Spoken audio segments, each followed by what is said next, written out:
Ayun guys, mix na tayo sa construction ng tiles. Sobrang hirap guys, pero kailangan magtrabaho.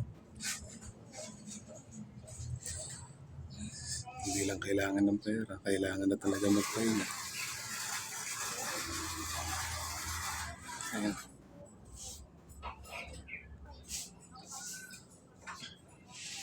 Ito ang buhay ko araw-araw. Hindi talaga madali pag meron kang anxiety. Pero lakasan lang ng loob kasi pag duwag ka, talo ka.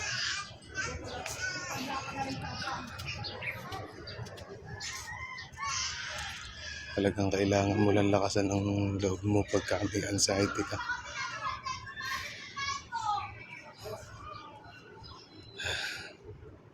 Hindi ako kumukuha ng mga materialis guys. Taas bang init. Grabe, sobra. Pero kaya yan. Kailangan natin ng pera. Wala tayong pangkain. Ano guys, supportan nyo itong ginagawa kong video. Dahil gusto ko lang din mag-share pang nararamdaman ko para sa inyo. Nandito na lang guys. Maraming salamat. Bye.